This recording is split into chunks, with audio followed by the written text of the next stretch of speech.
Good Hello. morning. Good morning. Welcome to Sacred Space Sunday. Or if you're joining us via podcast, listening to us on podcast at Nee-yah Center, Educate, Engage, and Empower. We welcome you to Sacred Space Sunday. Today is the first Sunday in March. We almost hit the spring. Almost. Almost here. Almost here. We've Yes. had some moments that have felt like it and some that have not. Yeah, so I'm Mark Christmas, Reiki Master and Director of Holistic Wellness, Nee-yah Center. Nanu Jewel is there to my next to me is the founder and spiritual director of the Nee-yah Center.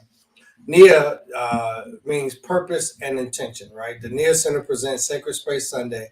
Our spiritual conversations will engage, educate, and empower you. And I say conversations today with emphasis on conversations because it's exactly what we want this to be. We draw from the insights of sacred texts, wisdom, teachings across the ages, sages from the past and present, and universal ethical principles for practical strategies for transformation that create oneness, love, and joy. Today's spiritual conversation is going to be entitled Is Now All That Matters, right? Our program will include an affirmation, a posture of presence, mindfulness moment, a talk, and a conversation to engage, educate, and empower. And then finally, we'll wrap it up with the recommended practice, applying the insights, and close with the prayer to take you into your day and days ahead. All right. Again, we're celebrating 3 years in the community as of September 19th, 2022. So we're almost at the 3.5 year mark now. We're excited about that, right? So Nay, what's special about March? A lot special about March, but first I just want to say good morning, good morning, good morning to my line sister Latanya Johnson. Welcome and thank you for joining us live. Hey, Good morning, Auntie. Okay. Good morning and much love to you, Auntie. Thank you for joining us. We are in March. We are in the third month already of 2023. And so, time is doing what does, and we're going to talk a little bit or a lot of bit about time today and why we want to ask the question about time and its relationship to now. But there is a lot going on in March. March is Women's Month, Her Story Month. March 8th is also International Women's Day. Whoop, whoop. Happy belated birthday, Latanya Johnson. That's yeah. it. That's all. That's it. That's all. Happy birthday. Happy birthday. Yes, ma'am. Mhm. Wishing you blessings in this new revolution around the sun, wanting and honoring only the best for you in each and every moment. So thank Yes. Happy you. birthday. Happy belated birthday, Tanya. Latanya. And so, please, we do want to celebrate birthdays. So, anybody else, put your birthdays in the chat, or people that you know that are having birthdays that you can shout them out right now. As I go through a sharing of a lot of other things that are going on this month. As I said, March 8th is International Women's Day. So, take this opportunity to celebrate all those who identify as women in your life, and the contributions, literally. None of us would be here without women. So, that's it and that's all, as Latanya said. That's it. Um, that's all. And it is a very much a holy time. It's always a holy time, but some seasons there are more rituals and practices than in others. And so this is a season of sacred holidays. And if you are not following the Festival of Faiths, and their Center for Interfaith Relations, that is a great space to keep you connected to all things interreligious and interfaith. And so they have done a wonderful job of summarizing many of the rituals that are taking place around the world I in a believe multitude. Ramadan starts this month too. The end of this Yes, month. absolutely. So we have Lent, which is preparing for Easter in the Christian church, which started on Ash Wednesday, which was February 22nd. And we are now in the Lenten season. So, we send salute and recognition for all of those who may be fasting in recognition of Jesus Christ's fasting in the wilderness before his public ministry. So for all of the other Catholics and Christians who are doing some form of fasting, and fasting doesn't just apply to food, but some form of self-control and self-discipline. Right. We send you praise and honor. And may you get the spiritual guidance and clarity that you're seeking during that time. Absolutely. And then we have Purim, which is Judaism's joyful celebration of salvation. So wishing everyone a happy Purim. And that will begin on sundown March 6th and go through the evening of March 7th. So happy Purim for those who will be celebrating that. And following the commandment, people give gifts to friends and the poor. And it also, during that holiday, there's preparation of baskets filled with treats. Now, there is Holi, Holi, Holi, which is the Hindu festival of spring. So we want to wish everyone a happy Holi. And Holi also is taking place, I believe it is March 8th. Yeah, so same as International Women's Day is also Holi, Holi. We send celebratory and recognition to a joyful festival time for all those celebrating Holi. And Mark, as you said, Ramadan. Ramadan will go from March 22nd through April 21st. Here again, we see people who practice Islam tradition, Muslims marking this by fasting, which is one of the 5 pillars of Islam. So during sunlight hours, there is total and complete fasting.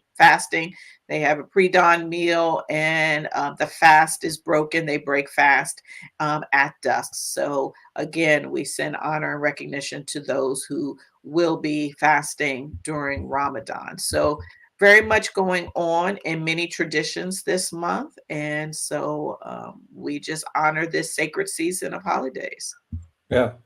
Happy birthday to March birthdays, obviously, Latanya. My daughter Madison's birthday is March 26th. Naomi's sister Angela is March 27th. I know we got more March birthdays as well.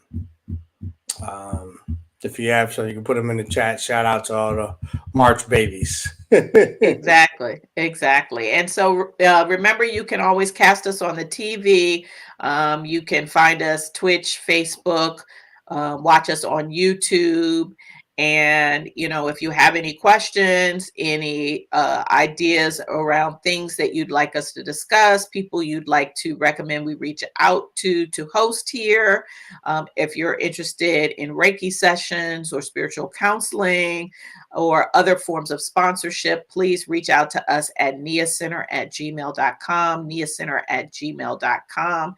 And as a reminder, that Sacred Space Sunday now comes to you on first and third Sundays. So the next Sacred Space Sunday will be March 19th, 2023, inshallah. March 19th, 2023, inshallah. And now we would like to move into our program, and Mark will share today's affirmation. Oh, okay. That was quick. Okay. So, the affirmations, they start off with the written. I should either write it down or take a picture of it so you can refer to it over the week and repeat after me as we say it aloud. I choose to live in the now moment. I choose to live in the now moment. I release resistance to now. In the now eternal moment, I feel oneness to source, love, ease, peace, and happiness. Let's do that one more time. I choose to live in the now moment. I release resistance to now. In the now eternal moment, I feel oneness to source, love, ease, peace, and happiness.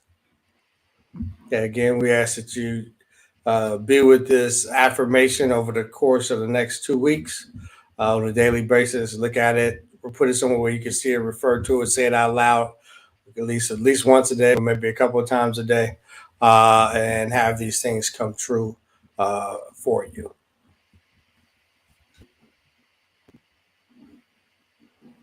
So, Nay, we've got a topic today. You've chosen is now all that matters. Is now all that matters. And so I throw this. Yes, can we put that affirmation in the chat? Okay, yes, we can. Mark, if you copy and paste that in the chat, that'll be awesome. Thank you for that request. We will put the affirmation in the chat. And for those who follow us via podcast, we put the affirmations in the summary for the podcast. So you can also find those affirmations in the summaries of the podcast each Sacred Space Sunday.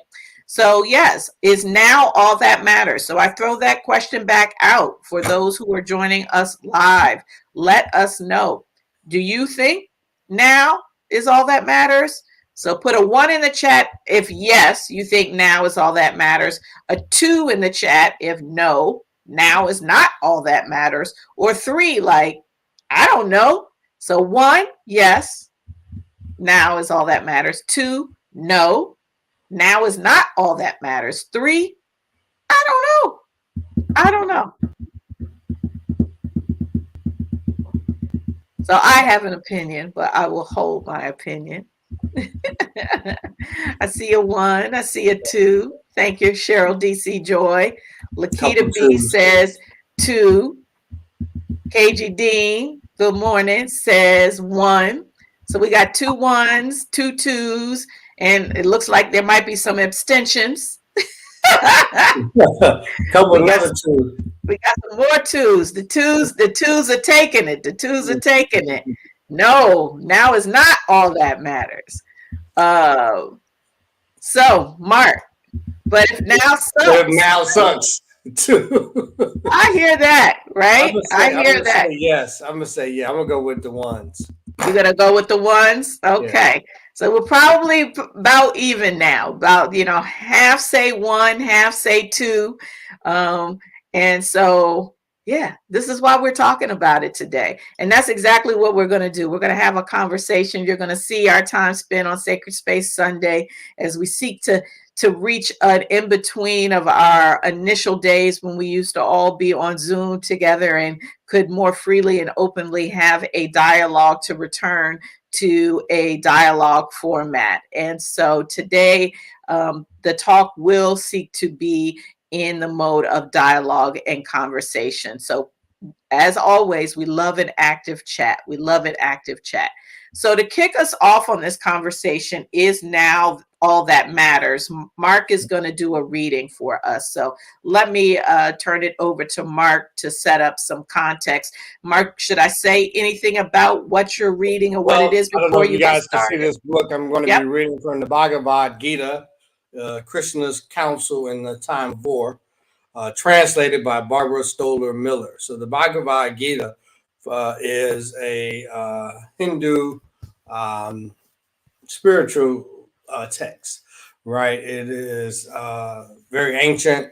It's been translated from Sanskrit, which is not an easy language to translate into English, because some of the words don't have exact translations, just like many languages.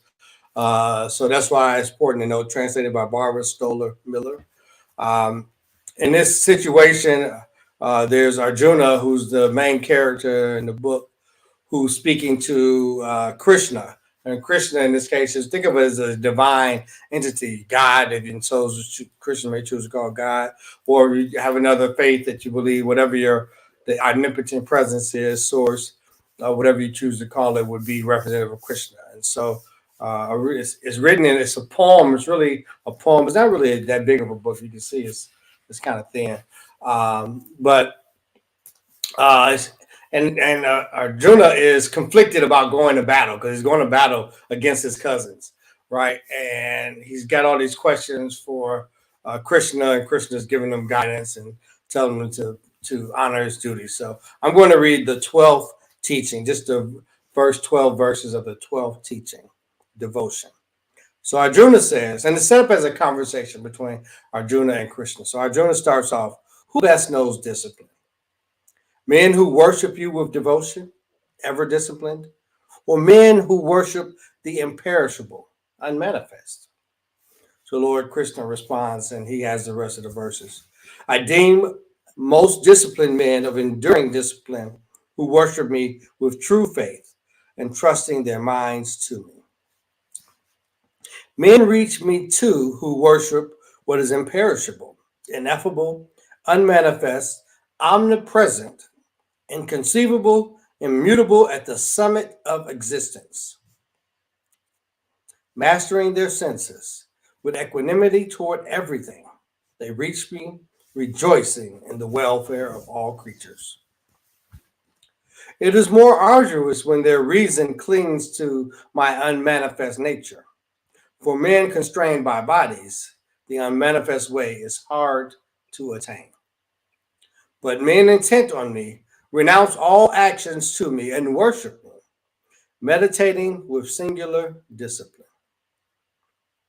When they entrust reason to me, Arjuna, I soon arise to rescue them from the ocean of death and rebirth. Focus your mind on me. Let your understanding enter me. Then you will dwell in me without doubt. If you cannot concentrate your thought firmly on me, then seek to reach me, Arjuna, by discipline and practice. So even if you fail in practice, dedicate yourself to action. Performing actions for my sake, you will achieve success. If you are powerless to do even this, rely on my discipline. Be self-controlled and reject all fruit of action.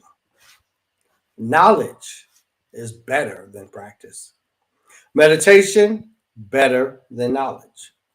Rejecting fruits of action is better still. It brings peace. It's so rich. It's so rich. There's so many pieces there. So again, if you didn't catch it, we'll put this in the chat. The Bhagavad Gita, the 12th teaching verses, they don't call them verses, but in English we call them verses 1 through 12. So I don't have the book in front of me, so I can't remember all of them. So when you get a chance, Mark, I want to go back to the quote that you read about bodies, and because we're in these physical bodies, essentially, that it is difficult for us to understand the unmanifested form that is Lord Krishna, in this instance, God. It's one of the pretty early on passages. Yes, the Bhagavad Gita. Do you see that? About the what again? About the bodies? The bodies and the unmanifested, that it's hard to understand the unmanifested form. It's like probably like the third verse or something like that.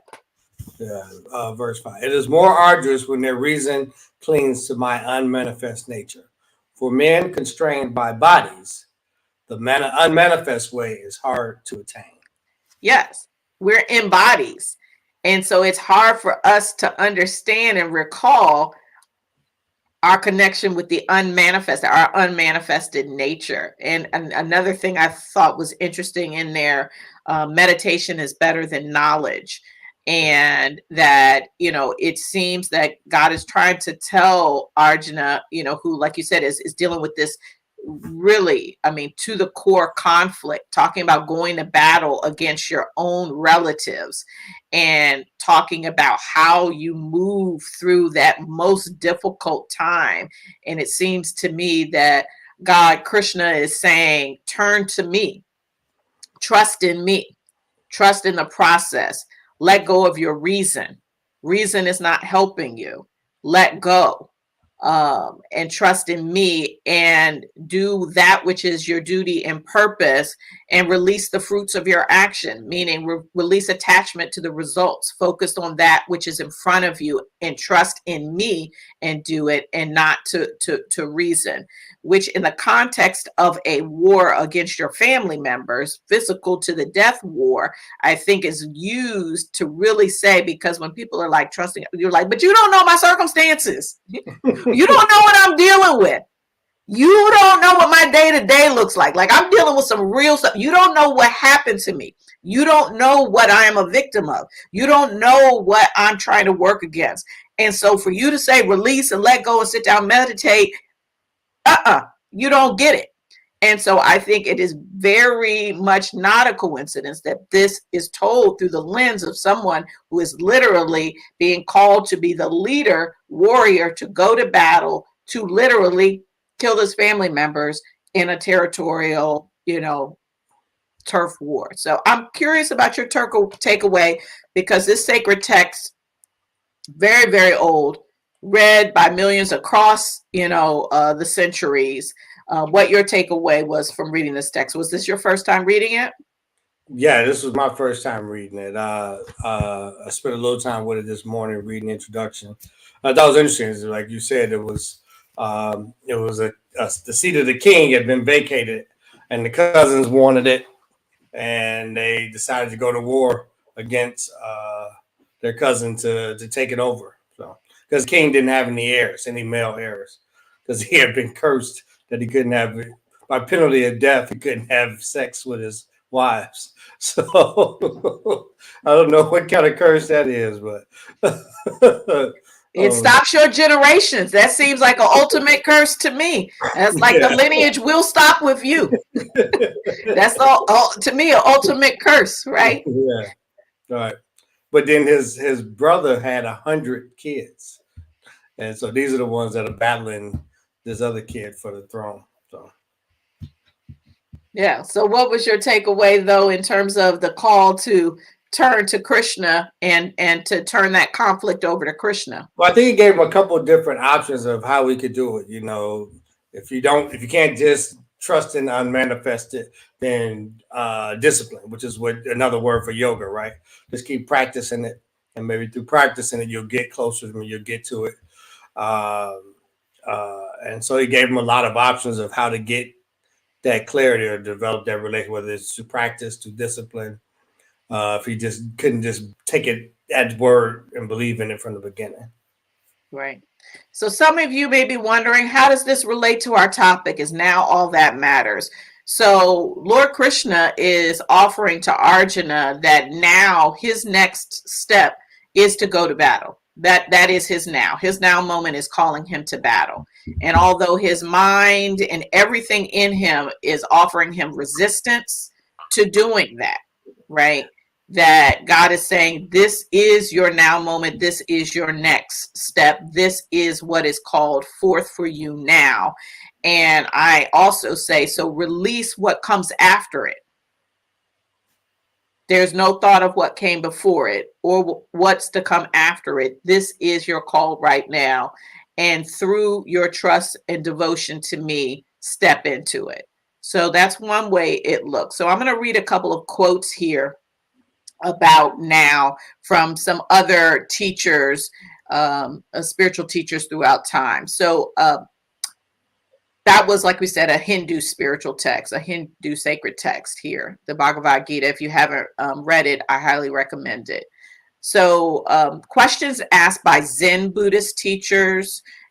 As we remind here, in any tradition, there are many different strains of that tradition. No tradition is just one way of thought. There are, thoughts within the thought. So Zen Buddhism is one type of Buddhism. A Zen Buddhist teacher says, what at this moment is lacking? What at this moment is lacking? If not now, when? So that's an important question to ask yourself. In the midst of all the circumstances and all the things that are going on in all of our lives, to stop and ask, what in this moment is lacking? In this moment, this moment, this moment, this moment.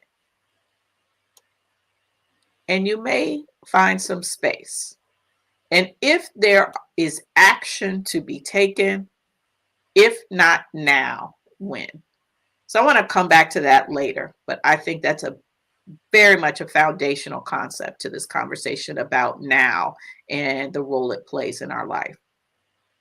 Now, the Sufis, which is the mystical branch of Islam, are known to have this phrase, that the Sufi is the son of time present. The Sufi is the son of time present. So that's that true acknowledgement and reverence and privileging of the present moment. And then Rumi, the Sufi poet and teacher, Mark spoke at length about Rumi in the last talk. So go back and listen to that if you haven't seen it. Rumi said, past and future veil God from our sight. Burn up both of them with fire. Past and future veil God from our sight. Burn up both of them with fire. So that's pretty terminal, to burn something up with fire, right? That's pretty much like it's done, it's gone. And so if past and future veil God from our sight, what's left? What doesn't veil God from our sight? Now. Now does not veil God from our sight. So Meister Eckhart, the 13th century, so that would be the 1200s, the 13th century spiritual teacher, said, time is what keeps the light from reaching us. There is no greater obstacle to God than time. So these quotes, I think, do a great job of setting us up. And I pulled a lot of these quotes from this text. As we say here, we pull from Sages from the Past and the Present. Eckhart Tolle, The Power of Now. Some of you may have read this book. Talks a lot about the now moment. What was the first other book he wrote? A New Earth. A New Earth, right. A New Earth. So that definitely has got much attention and is another set of wisdom teachings that I think, people should check out and take a look at. But it talks about the ego, the battle of the ego. Right. It does. And this particular book talks more about the battle of the mind, right? And the battle of the mind and all of the ways that the mind would pull you away from the now moment and what that creates in your life. So that's something that you can check out and hear more from his perspective on the now moment and what we want to take in mind. But today we want to talk about our perspective, and I'm going to share my perspective and I want to hear your perspective. So that's just kind of some background information to get you kind of just thinking, and hopefully your juices are flowing about this now moment. And whether you were a 1 or a 2, maybe now you're open to say, okay, well, why was I a 1? Why am I 1? What did I base that on? If I'm a 2, why am I 2? What did I base that on? What am I open to hearing, learning, knowing that might, inform me more? I may still arrive at my same position, but now I have even more critical thought around this. So I'm going to share 7 reasons to choose to live in the now. 7 reasons to choose to live in the now. And give your feedback as we're talking about this in the chat. Number 1, now is the only thing that is real. Now is the only thing that is real. Not the past, not the future. I quote from Eckhart Tolle, is it possible for anything to happen or be outside of the now? Think about it. Is it possible for anything to be outside of the now? The past is a memory and the future is imagined. Reason number 1, now is the only thing that is real. 2, Latanya, other March birthdays, but really everybody. Now, right now, you are the youngest you will ever be.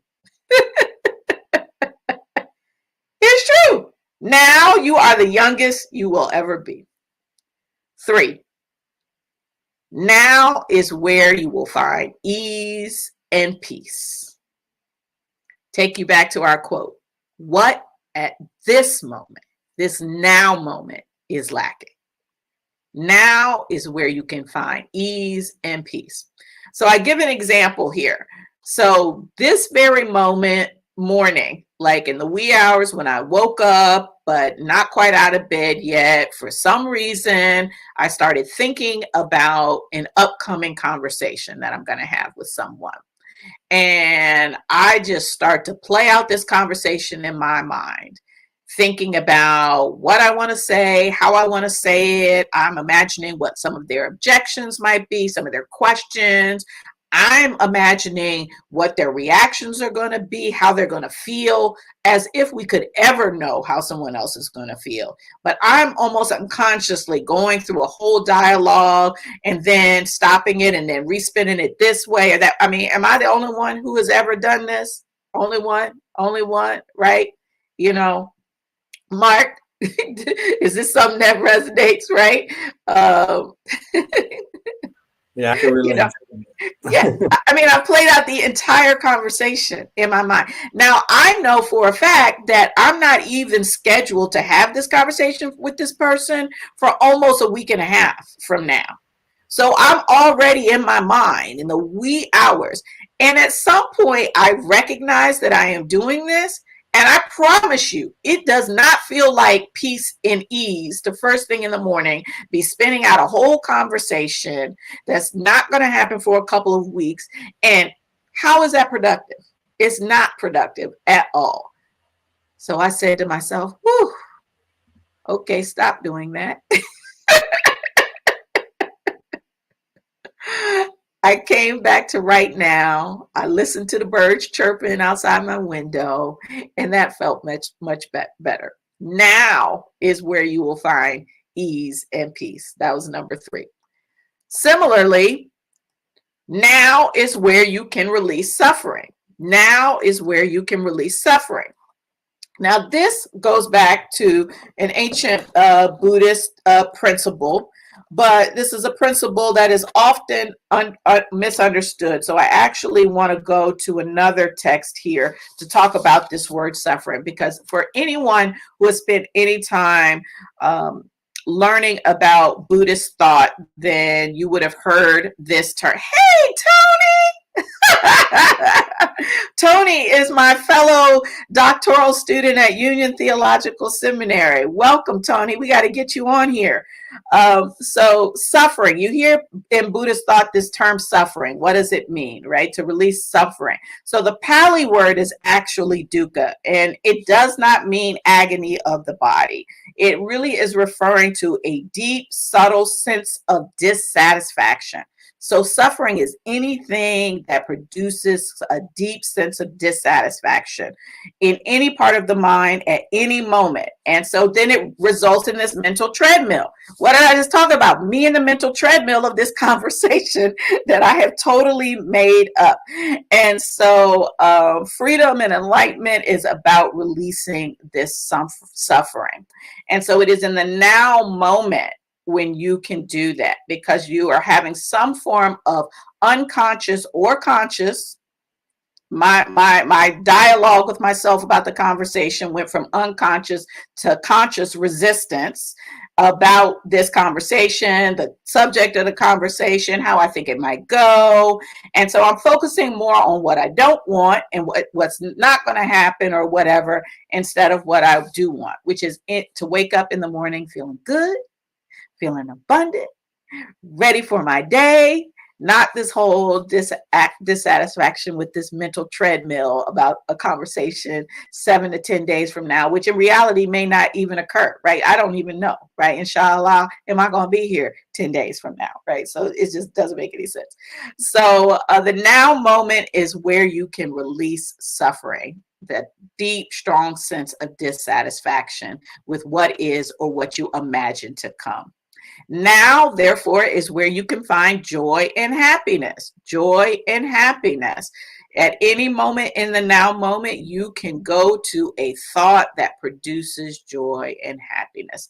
In my example, I decided I'm releasing this thought about this conversation. Why am I doing this to myself? And instead, I focused on the sounds of this bird chirping. So loud, so strong, singing, inviting me into the day. And back to what at this moment is lacking. In that moment, nothing was lacking. It was full of abundance and joy through the sound of that chirping bird. So number 5, now is where you can find joy and happiness. Through all of this, number 6, now is the door to spirituality, oneness, enlightenment. We heard this communicated to us through the quotes that we covered here, right? The Zen Buddhist asked, what at this moment is lacking? If not now, when? The Sufis tell us the Sufi is the son of time present. Past and future veil God from our sight. Burn up both of them with fire. Meister Eckhart says, time is what keeps the light from reaching us. There is no greater obstacle to God than time. Time does not exist in the now moment. The now moment is eternal. Now. Time is a construct. Does the tree exist on a timeline, on a clock?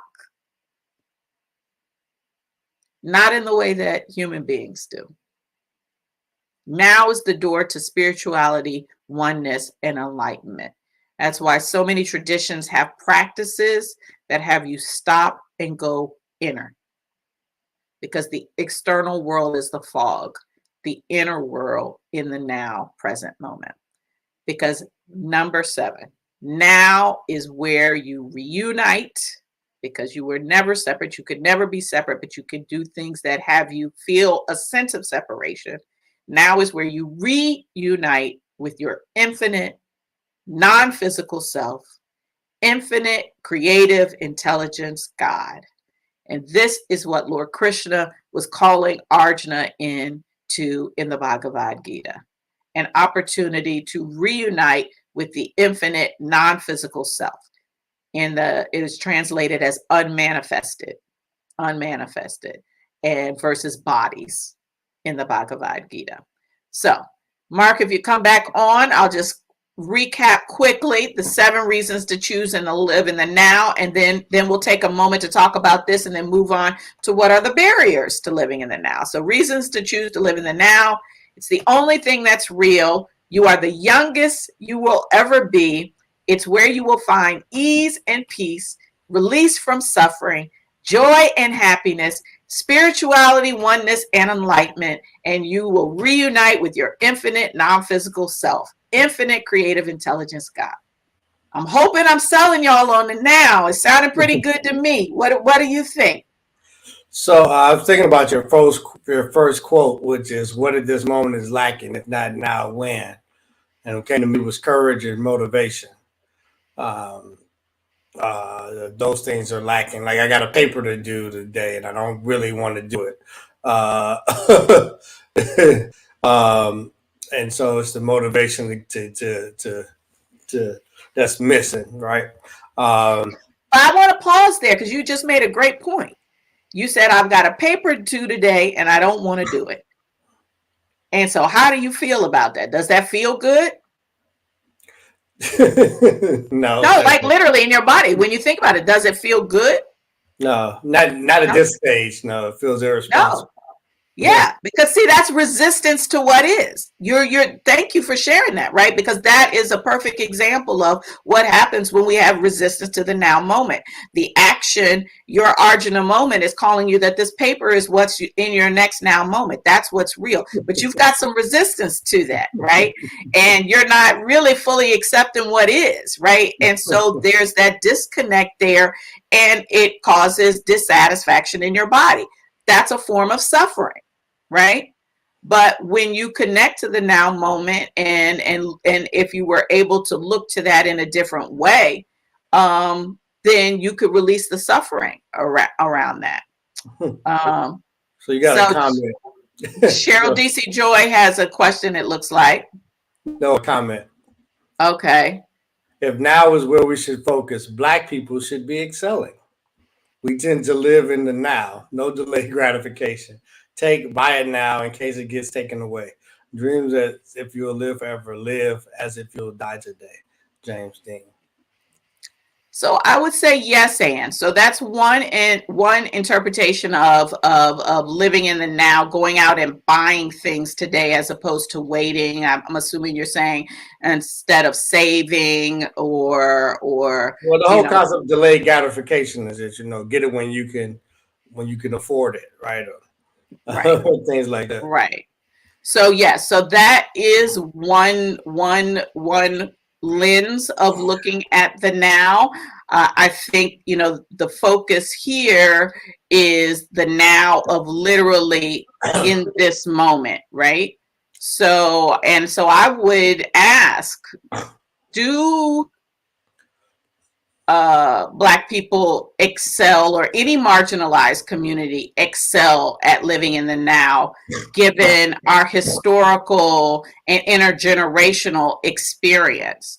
Or are we carrying? And is what leads us to this desire not to have delayed gratification associated with what we perceive the past to be? I couldn't have it. I've been denied. You know, I've been in a sense of lack and absence for most of my life or my community, and I want to have some joy and I want to have some happiness, and the world tells me that this material thing will provide that to me, so I'm going to go and get it, right? But the question we would ask here is to go deeper than that, right? And if we were really in the now moment, of saying, what is the source of my discontent in this now moment? Is the source of my discontent that I don't have this brand new whatever? Or is that just how I'm dealing with it? The source of my discontent might be overall my financial things, overall my sense of self-worth as I'm compared to other people. The now moment would have you going inner, not external, and then determining what is really causing this suffering, this discontent, which then would lead to possibly a different reaction. So, I hear you. Absolutely. We definitely see people making choices out of reaction. But I would say that these choices are not made from a mindfulness of the now moment and what is really going on inner. And if that was the case, then different decisions would be made. So Latanya asks, how do you define excelling? That's a question for you, Cheryl DC Joy, not me. So you can come back and let Latanya know what you mean by excelling. Yeah. Mark, any other thoughts on the reasons to choose to live in the now before we go on to the barriers and come back to it? What did you say about sorrow? You can escape from sorrow. What did you say about sorrow? I don't know that I used the word sorrow. I said it. You can release suffering, and then suffering, I read suffering. That's right. What I meant. Yeah, and then I read from the Buddhist definition of suffering, which comes from the Pali. Right. And again, I'll show the source here, another wonderful text by another wonderful spiritual teacher, Mindfulness in Plain English. Highly recommend it. Mindfulness in Plain English by Bhante Gunaratana. That's where I got the loving kindness meditation from. Exactly. We read from this individual on the loving kindness meditation, which will give you a spiritual context for mindfulness. This book focuses particularly on Vipassana meditation. There are many forms of meditation and mindfulness. And so this one focuses on one form of meditation, Vipassana, but it does give you some history around the Buddhist tradition more generally. Yeah, I thought what kind of made me chuckle when you were doing your thing was, now is the youngest I'll ever be. You know where I picked that one up from? That's actually a quote from the sage from the present, Nasir, who goes by Nas. Did you call him a sage? He is a sage. Maybe you don't listen to Nasir's lyrics, but if you do, they're very wise, right? He's got a lot of very wise things to say. And so sages come in all forms. And just as the Bhagavad Gita is written as a form of poetry, right? And Rumi. And so many of the sages throughout history poetry has been their form of communication. So to think that rap is not a form of poetry, right, I think is a misunderstanding of the art. And so it should not surprise that we find sages who choose to share their wisdom teachings through It's this funny modality. you should say, Nazir. I had an assignment last week with my students on quotes, where they had to find a quote that was important to them and put it in this group presentation. And one of my students put "Money is my bitch" by Nas. I was like, "Where'd you get that from?" He said, "I Googled famous quotes by rappers." And I was like, "Why did you choose that?" Because it is. So, kids are so crazy, man. So, Look, that sounds like a segment for a whole Sacred Space Sunday. I know. Right? I was just like, dude, Is is that money your appropriate bitch, for right? school? I think that, we will have to really unpack that, right? Like, you put this in a presentation for school. This is a school. Think that's school appropriate? Okay, here's Cheryl's answer to excelling: financially, family structures, nonviolence, health.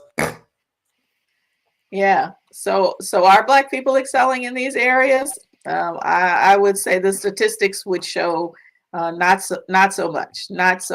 I'm doing this adolescent development class, and they talk about some of the disproportionate stats. So African Americans and Latinos continue to come up as having dysfunctional families, having kids that have alienated or antisocial behaviors as a result, more prone to dropping out and not doing well and bullying and all those kind of negative things. So according to this, that African Americans are not excelling. Dropout rates are higher. So I think it's really, I talk about, I don't know, I feel like I don't want to do the work, but I do find the readings interesting. Um, yeah, I think excelling it is a word that could be, interpreted by many individuals, just kind of like we talked about the different translations of the Bhagavad Gita, right? And how do you take one word and what does it mean to you? And there's many choices for excelling. So I think that's interesting. It's an interesting concept. If now is where we should focus, Black people should be excelling. So I think that's a very what is Cheryl vote? One or two? She voted two. Not yeah. Yeah. And so with that, I thank you, and I appreciate all that feedback. And so from my point of view, and from the point of view of many across the ages and traditions, now is all that matters. Now is all that matters. And it is because the past is only a memory. There's nothing constructive you can do with the past. Now, the past may inform your now, but where it goes in that now, how it's experienced in that now, what your perception of it is, of that past in this now, is all determined now. You can't go back and have a different experience of the past. Your perceptions of any past event is all determined right now. You cannot go forward into the future and create. It's all imagined, hypothetical, an illusion, illusory, and not promised. Tomorrow actually never comes. We only have the now moment. And society would not have us thinking in that way. It tells us we must continuously explore our past. And everything we're doing is so we can determine our future. And those two poles, right? Yeah, and those two poles without the contextual understanding of the reality that yes, and the only thing that is real though is right now. And it is in this moment where I have some power. I have no power over the past and no power of the future. the only place, the playground, the space, the opportunity for creativity, for choices is right now, the eternal now.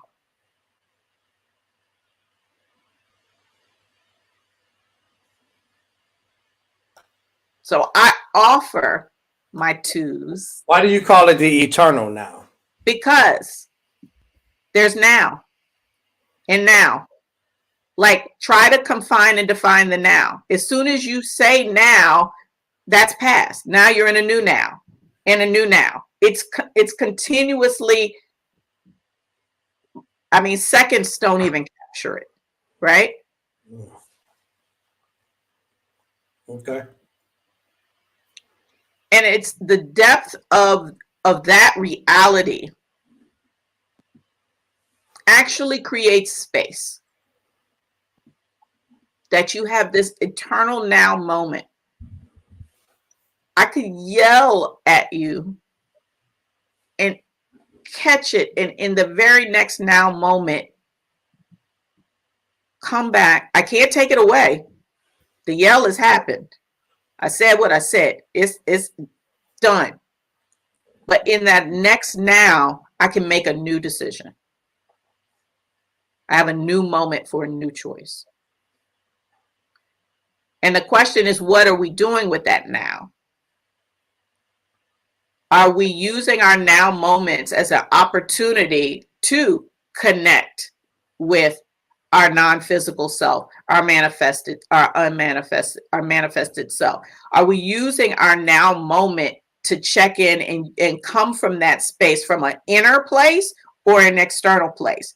As Cheryl talked about, the going out and buying without thinking, and you know, may not be in a place to buy that, but I'm just going to do it because that's what I want to do. That's operating from a now moment decision, but it's based on external factors. If we had gone within and really done the internal work, is this coming from a good place? Is this coming from a place of lack or abundance? What's my come from on making this purchase decision?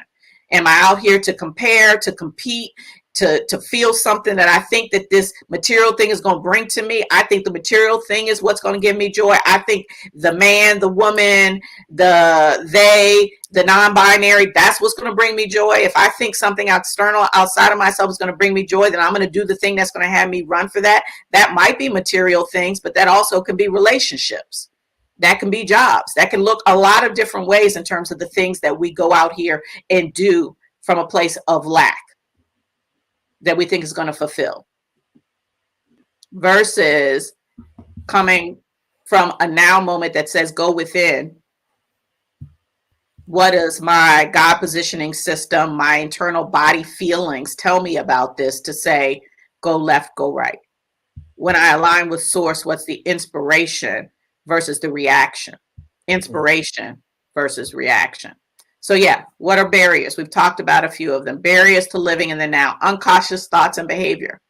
So yeah, I couldn't live in the now when I'm spinning up this whole story about this conversation I'm going to have later. You might be, Mark, spinning up a story about what it's going to look like to write this paper, how hard it's going to be, whatever. Am I going to do that or whatever? You're not actually doing it right now. So why are you thinking about it right now? Because right now we're here on Sacred Space Sunday. I'm not saying you are. I'm just using you as an example, right? These unconscious thoughts and behavior, right? If I do this, then that. If I do this, then that. And I'm not right now, so I don't even taste the food that I'm eating. I call myself watching TV, but I missed that last segment because I was in my head thinking about this, that, and the other. I have to say, somebody, can you repeat that? You're having a conversation and I'm already thinking about what I want to say, so I never even heard what you said. All of these are barriers to living in the now. Unhappy, negative thoughts and behavior. And this is where the past can really create that.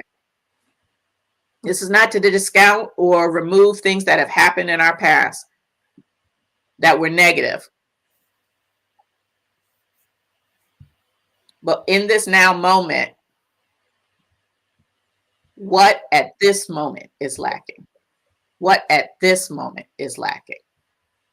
And if we're constantly in a state of thinking about what happened yesterday, last year, when I was 2, when I was 12, Last time I did it. Right.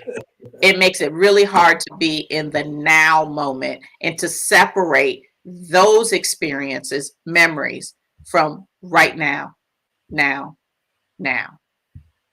Complaining. Complaining takes us out of the now moment because that is a very conscious, concrete, not acceptance of what is, resistance to what is, right? Happiness can't flow from being resistant to what is. So complaining takes us away from the now moment. All forms of resistance or resentment, non-acceptance of what is, are barriers to living in the now. The opportunity is to stop, become present, refocus, become mindful, and reemerge in this moment to feel inspiration versus mental reaction. Take action from inspiration, not reaction. Action from inspiration, not reaction. Inspiration is going to be associated with your infinite self. Inspiration comes from alignment with your non-physical self, from alignment with the divine, with God, who communicates through your body and your feelings. When you're feeling that unease and stress and it doesn't feel right, that's God trying to tell you something. But you got to stop and be in the now moment to even notice that. Or you won't even notice the feeling. You won't even realize because you're just doing.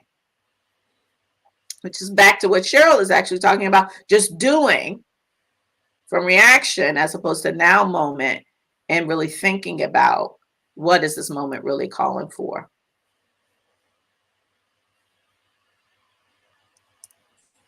Yeah, I hear you, Keisha.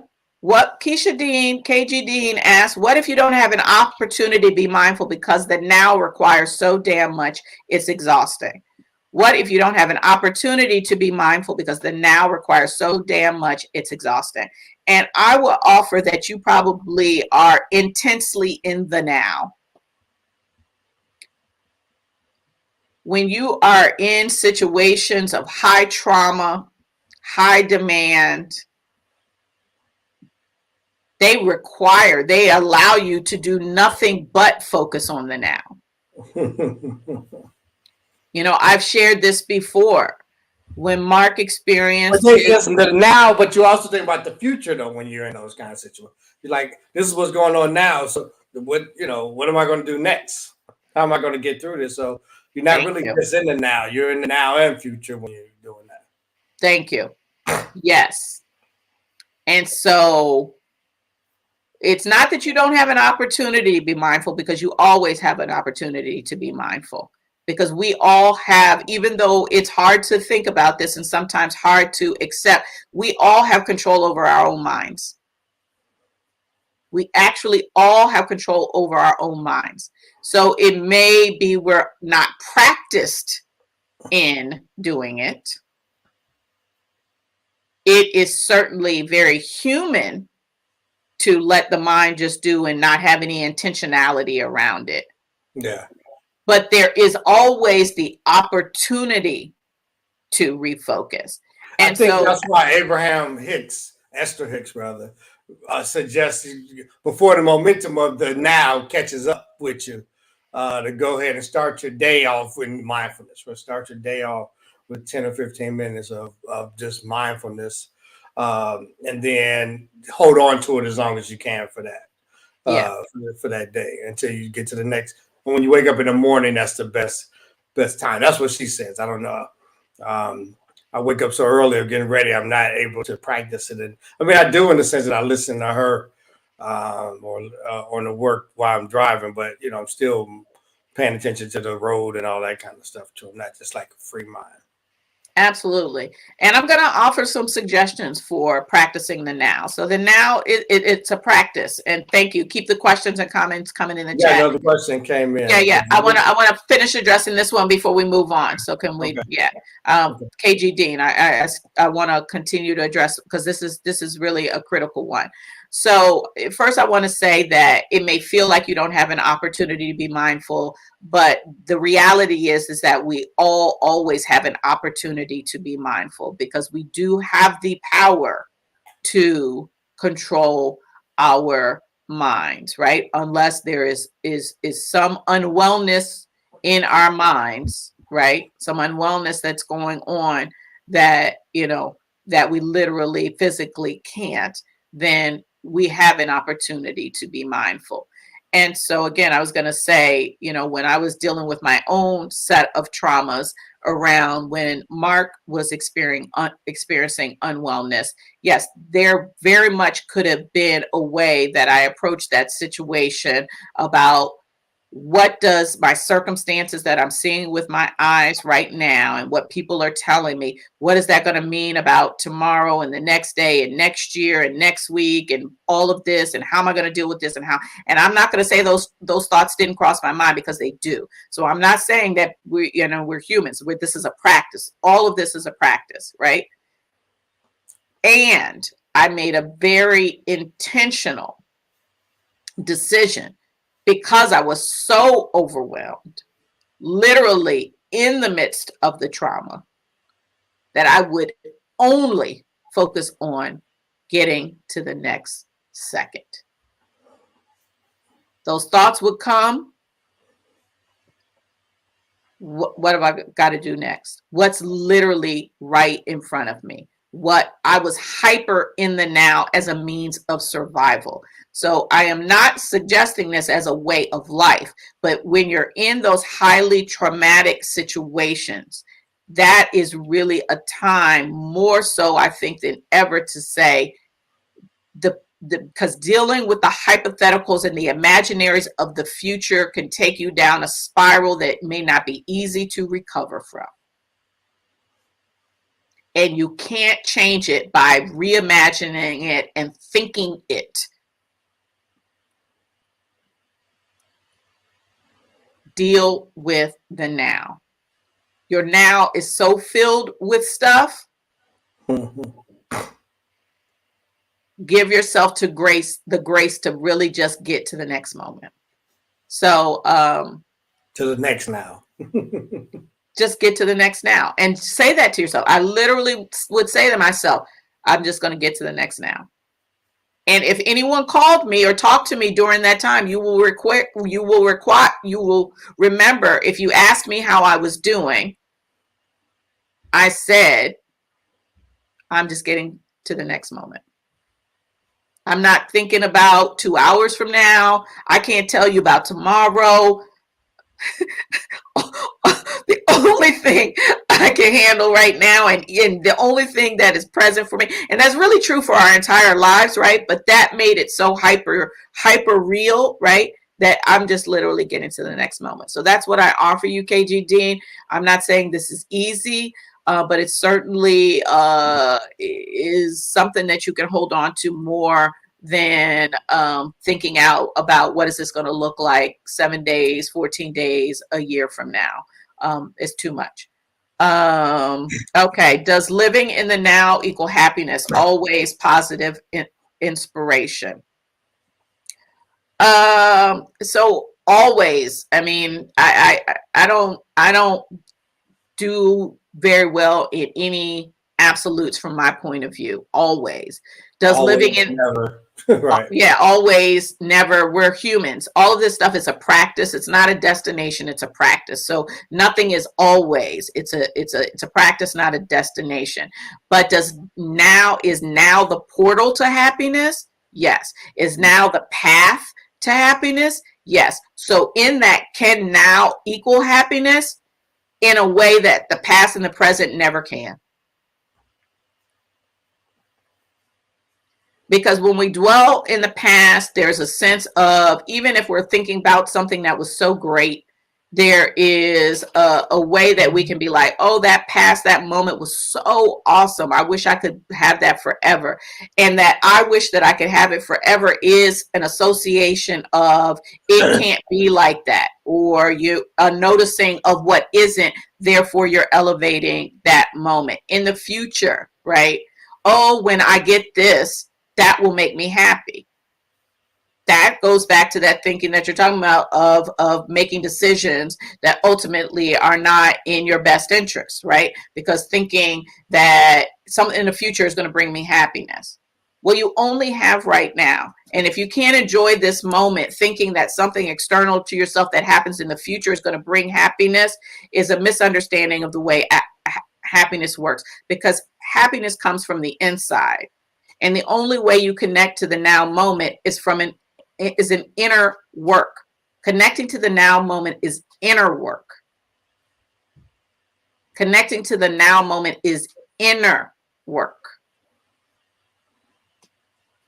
So, yes, now is where you find happiness. Yeah. Mindful at a different scale. Yeah.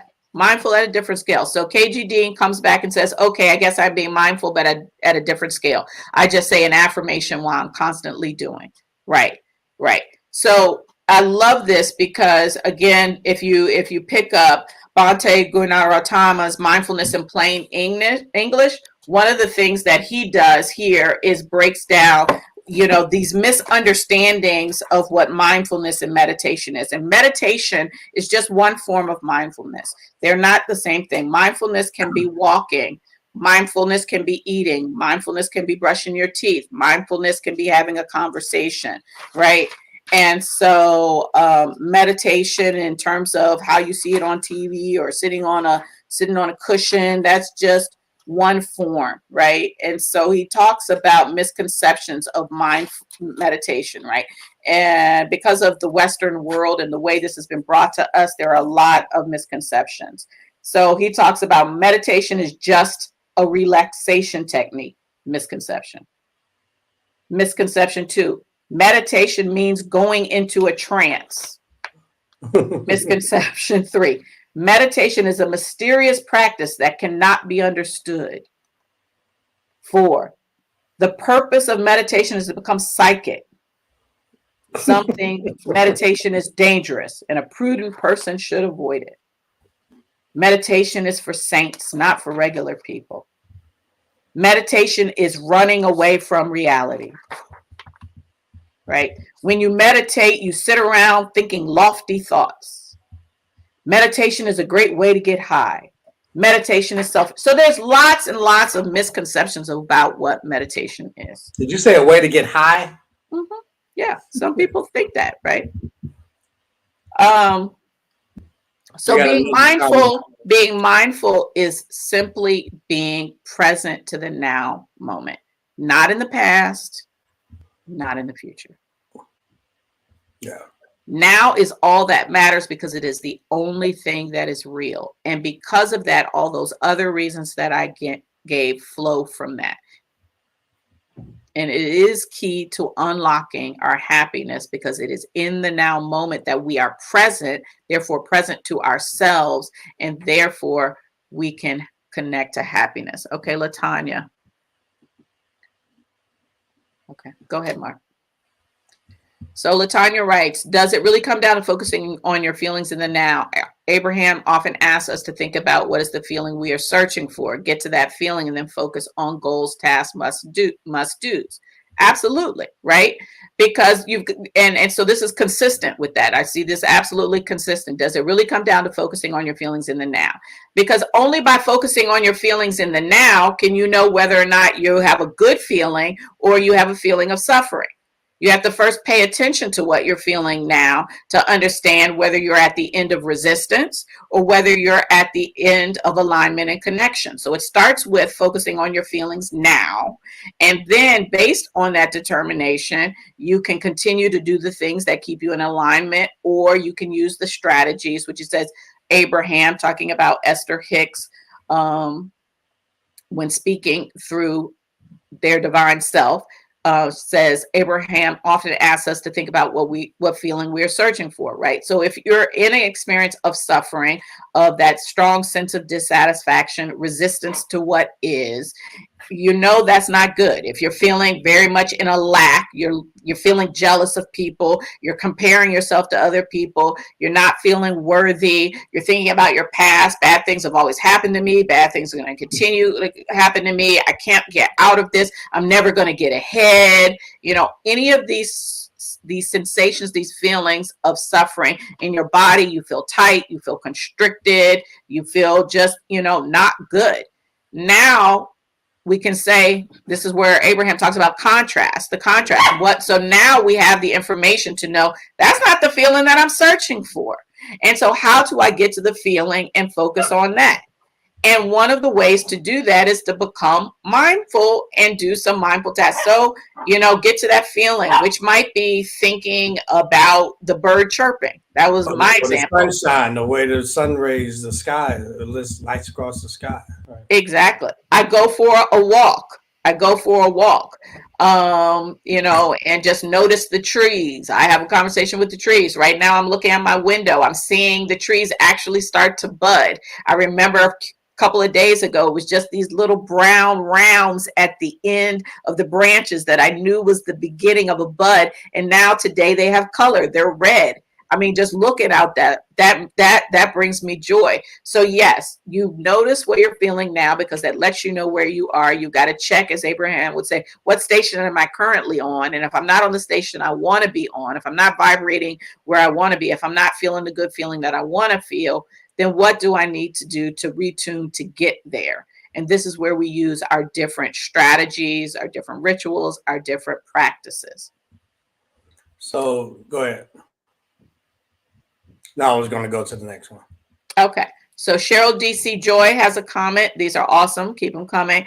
I like thinking about the feeling you want, but the goals, tasks, must-dos are the future activities. No, exactly. Thank you. Thank you for bringing up this clarification. So you'll recall I said, you know, you refocus and you reemerge now from inspiration versus mental reaction. So it's not that you never take action. It's where are you taking the action from? What's your come from? You know, Margaret used to always say, what's your come from? Right? Are you taking that action from that place of lack? Things never work out for me, feeling bad, I'm overwhelmed, I'm just mentally suffering, I'm not worthy, I'm trying to compete, I'm trying to prove to somebody else that I got it, I'm going to take this one's that because they don't deserve it. And so if you're taking action from that place, then you're likely to attract more of what you got. You are going to attract more of what you got. So you may get that thing, but your experience, your feelings aren't going to change. Now, on the other hand, you find that feeling that you want, you note, and you move to a place of feeling good, of feeling abundant, of feeling that ease and that peace, and you take action from that place, from inspiration. You might not think of it as inspiration, but when you're coming from a place of ease, a place of peace, then you are in your non-physical self. Ease and peace, love and joy are reflection of, in that moment, you're in alignment with the one. Source is love. Source is ease. Source is peace. Source is all those things, abundance that feels good. And when you are feeling that, you are in alignment with that part of yourself. And when you take action from that place and space, then the results are going to be very different. So, you know, if there's other thoughts or comments or questions, keep them coming. But at the time, I want to bring this to a close. And I think I've already outed myself, but I would select number one. I absolutely believe that now is all that matters. And so how do you practice the now? How do you practice presence? Through mindfulness. Mindfulness is very simply, not simple to do, simple to understand, being present to the moment, very much right here, right now, not in your head, thinking about other things, right here, right now, in this moment. Mindfulness can be achieved through doing Reiki practices, experiencing Reiki performed by others. Mindfulness can be achieved through exercise. So if you're doing exercise and you're just focused on the swing of that golf club, the legs pedaling on that bike, the legs hitting the pavement, the postures you're doing in yoga, the breath that you're taking along with it, you're being present. You're not thinking about work. You're not thinking about yesterday, last year. You're not thinking about what you're about to do after you're being mindful in this moment. Walking intentionally, noticing this step, the next step, this step, the next step, the sounds, the smells, what you see. That's being mindful. Eating mindfully, actually noticing you're picking up the fork, the spoon, the knife. You're cutting it, you're chewing, you note that you're chewing, you're tasting each taste, you're tasting each bite, you're noticing how it goes into your system. You're being mindful in that moment. You're not, over here trying to read, trying to work, trying to watch TV, trying to do this, trying to do all these things, and you're just shoving food in your mouth. It's mindful. Brushing your teeth, each stroke. So the everyday tasks that we do, doing them with intention. And so that is the application of this insight, to practice mindfulness, pick some very specific tasks, and come back to this model of focusing. Specifically, how do we take mindful to our practices, right? Our everyday practices. Focus, notice it, become conscious, as opposed to thoughts just running through your head and you don't not even paying attention, and you're just in this little spiral of doom in your head, or just on this treadmill of just thoughts. Focus, just notice them. Focus to notice, this is what I'm thinking about right now, this is what I'm feeling. So feel and identify like what is happening for you right now, right? And if it's anything that doesn't feel good, that is creating suffering, and again, this expansive definition of suffering, stop for a moment. We do have that power to interrupt our thoughts, and then choose whether you need to release it or redirect it. Now, Latanya brought up the teachings of Esther Hicks and Abraham. And one of the things that she talks about that I think is so helpful is that sometimes when we're in the spiral of doom of thoughts, right, that are not supporting or serving us, don't try to redirect it. Right. So if I'm having a thought, I'm going to have this conversation, it's going to go bad. And then they're going to say this, and then I'm going to say that. And then I'm going to feel like this. And then everything's going to be ruined and blah, blah, blah, blah, blah, blah, blah. In that moment, I may not have the capacity to redefine that particular conversation, to come up with a way to have that conversation in a more positive. So sometimes you can't redirect that specific thing. So I just need to release thinking about that conversation totally. I don't have a capacity to like honestly in my body have it, because I might say some different words in my head, but in my body, I still feel the same way about it. So just release thinking about that and choose a thought that works. Again, coming back to the birds chirping, that was ease and peace. I'm not trying to reframe that thought. I wasn't able to do that in that moment. What gets you to ease? Because ease and happiness are cousins. Ease and happiness are cousins, right? They got the same mama. They come from the same source, right? Ease, joy, love, they all come from the same source, right? Cousins. So that's the application. And I am assured through the wisdom of the ages that if you practice this on a regular basis, and it is absolutely my personal lived experience, that you will experience more peace, more ease, more love, more wellness, more joy, more oneness. And yes, Cheryl DC Joy, I do call that happiness.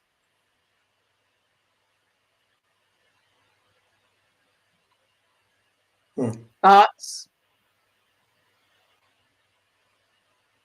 We got that one. Yeah. So with that, let's find our posture of presence to close this out.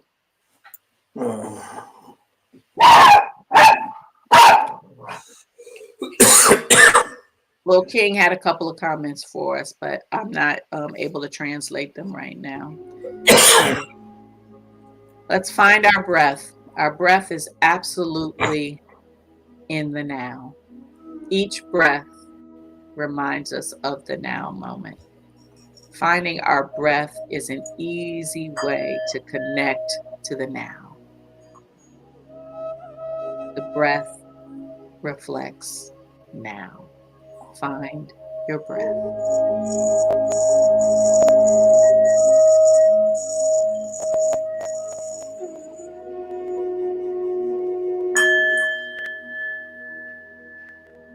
Is it a slow breath?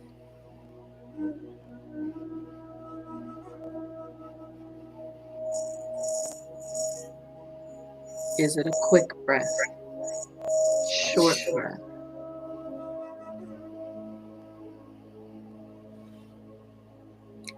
Are your shoulders relaxed?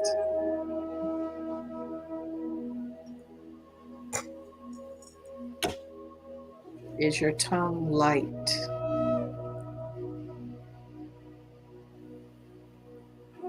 Your eyes relaxed? Your chin at ease?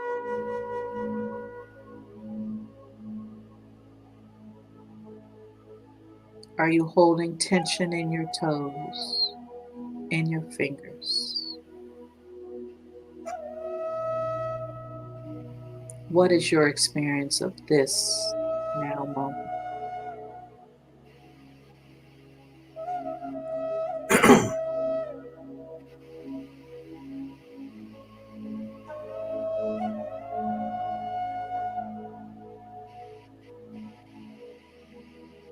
The thoughts may come, let them come. Don't chase them. Try to hold on to them. Let them come and let them go. Finding a new now, a new breath.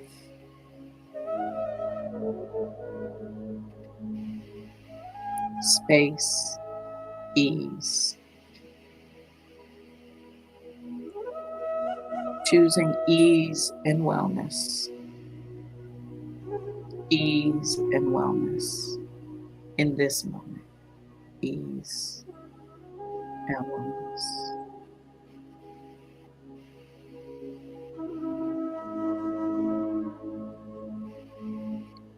Worry not for tomorrow.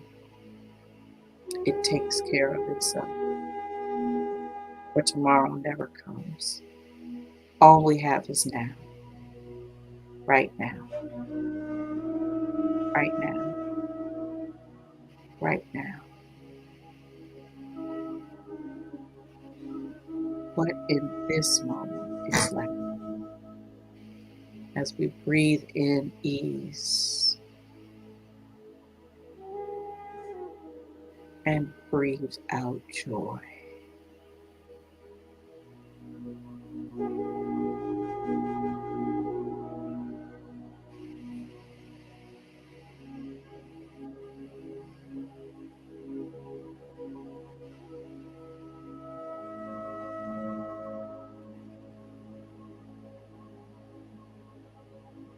Releasing all resistance, accepting this now moment as perfect. Just this moment as perfect. Just this moment. Just this moment.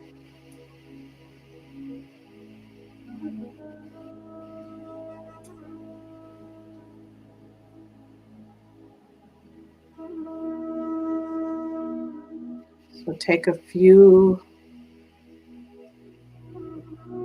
ease and joy breaths on your own, and as is comfortable, come back to the presence in a fully awakened and intentional state.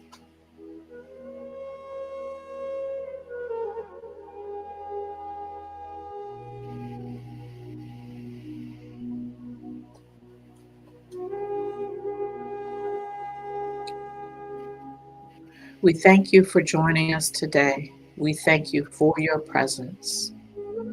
for your contributions,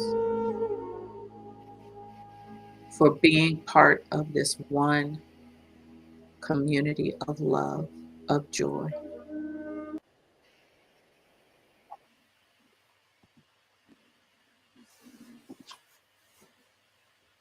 And we send you out this week with much love and prayer,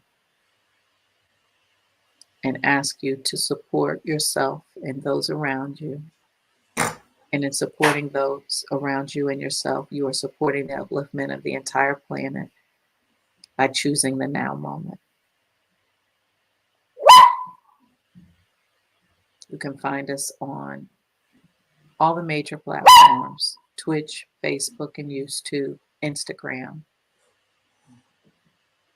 Love donations, as always, are honored and appreciated as you give back to where you are spiritually fed. And we look forward to seeing you, inshallah, March 19th for the next Sacred Space Sunday. And don't hesitate to reach out to us in the meantime and between time.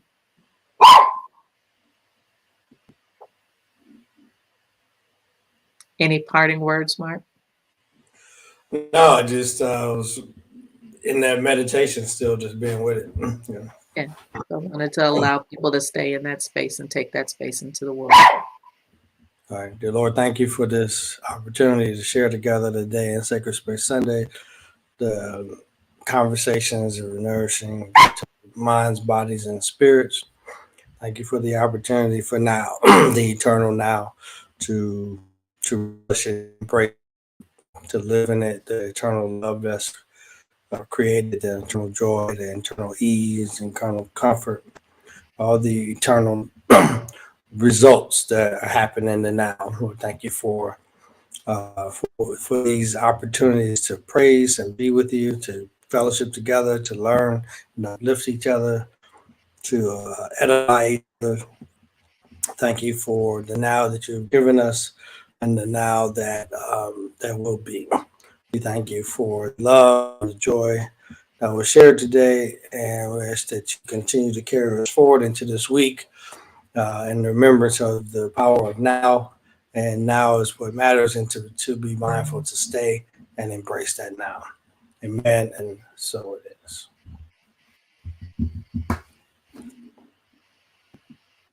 Amen. And so it is. So sending you blessings of oneness, love, and joy. And we will see you soon.